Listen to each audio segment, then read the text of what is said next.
Hey beauty lovers, because I welcome back to my channel. Yeah, I know some of you like, where have you been? I took a break. I needed to rest, and I'm glad to be back. We'll be shooting a lot of videos going forward. Today we're gonna be making a micellar water, or rather called a cleanser by some people.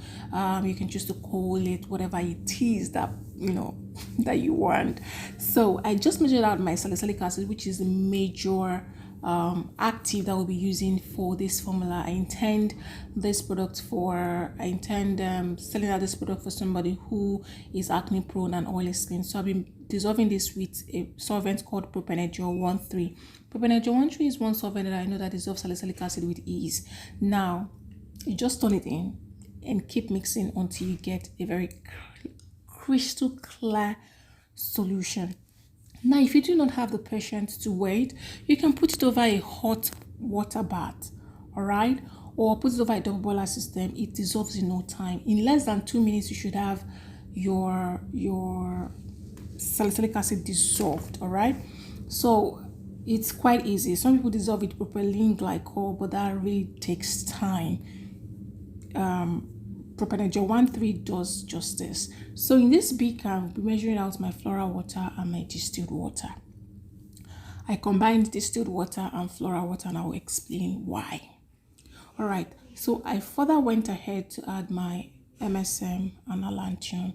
MSM, it's otherwise called organic sulfur by some people, or rather called organic sulfur. That's another name for it. So you guys know the benefits of Allantion and MSM. If you do not, read up about it, so I don't bore you guys with all of that in this video. Just keep stirring until you get a crystal clear solution. Now, if you get a very good Allantion, it should dissolve with ease. Okay, so what I'm going to do right now is to bring up the pH of this product, and I added Triethanolamine. So if you can't get Triethanolamine where you are, you can do a pH buffer of 18% light concentration, which is sodium hydroxide. All right, so I'm bringing the pH of this product to get an alkaline solution, and the pH of this product right now sits about 8.5 to 9. So you have to check that the pH of this product is alkaline right now, as in the solution has to be alkaline. And the reason why it has to be alkaline is because salicylic acid will recrystallize if it comes in contact with a natural water or a natural solution. So you need to increase the pH. Now, some people call it neutralization. I call it raising the pH. Let's not get ourselves confused. All right, if you look into that beaker right now, you see that the water is not very clear. All right, and I can tell you for sure right now, the pH of this product is actually acidic. Right, so imagine that we didn't increase the pH. Imagine what will have happened when you turn in your solution into it. Now, the pH of this product is about 3 to 4.5. That beaker is not clear. Look at it very well. All right, so I went ahead to increase the pH, and I have a very crystal clear solution. All right, if you do not increase, I'm repeating it, if you do not increase, because I've had people tell me or ask me questions, how did you do salicylic acid and it doesn't recrystallize? You have to increase the pH of it for it not to recrystallize or precipitate, and the pH here sits at about 6.8. Now imagine that you didn't increase the pH at all. You will just make, I don't know, some crystal solution with water, So I'm measuring out my extract. I'm using beautiful extracts here. I'm using Alovera extract. I used cucumber extract here. And the reason why you should add extract to your product is because extract does a whole lot of good to the skin, honestly speaking. It works wonders, and you have to get good extracts from good vendors. All right, the reason why you should also add extract to your products is because For micellar waters, you cannot really do all this powder stuffs. It's water based, so I advise you to go for water based extract. And this is my cucumber extract. I got it from Bare Natural. She's based in Nigeria. She's been my merchant for like 2 years, and I can bet you her product works just wonders.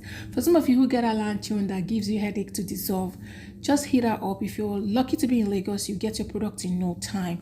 But trust me, she ships globally, based in Israel, and my product comes to me safe and intact. All right. So I just measured out all my extracts that I'll be, putting into this product, and I'll be adding into the bigger batch. Now, like I said, this is a water-based product. If you're getting extracts from another vendor, try to ask questions. Some extracts are glycerides.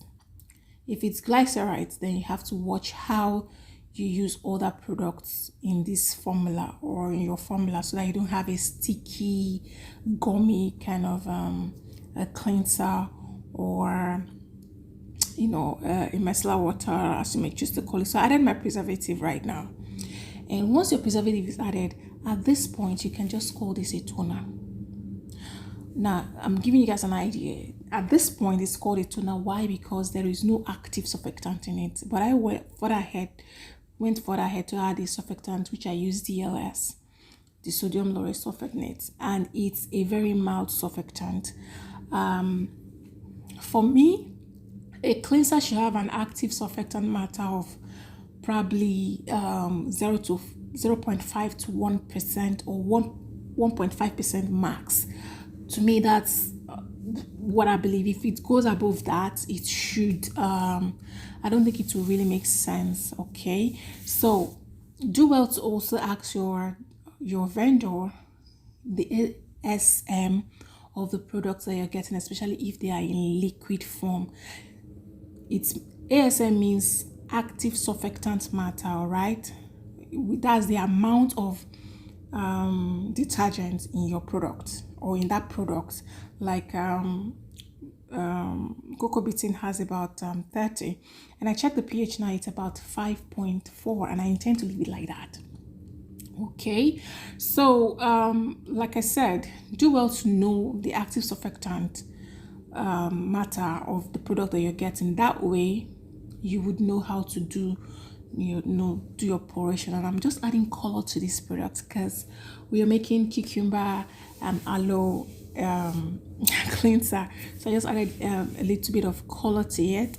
And I'm actually trying to mimic a particular product in the market. Now, I'm not saying that this is what this product contains, all right? I just tried to make mine because it's a very popular product that people get from the market, and it's quite nice. The review is good, though this particular brand called RDL baby face cleanser, yes, that's the product.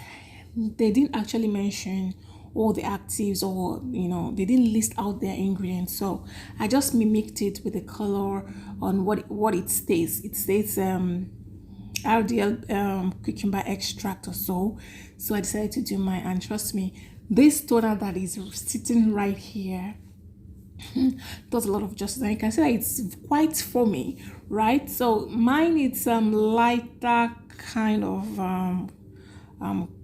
color. You can see the foam also. It does foam because of the surfactant that we added to it. Have you been watching this video to this point and you're yet to subscribe to my channel? Please do subscribe to my channel and hit on the notification bell beside it to get notified each time I upload a new video. Let me know what you feel about this video. Let me know if you've ever tried to make a cleanser or using salicylic acid and what your experience was, so that people can learn from you and your mistakes. All right, until I come your way again, I remain your favorite girl, Zarina. Keep that glow pumping, and I'll see you guys in my next one. Bye guys.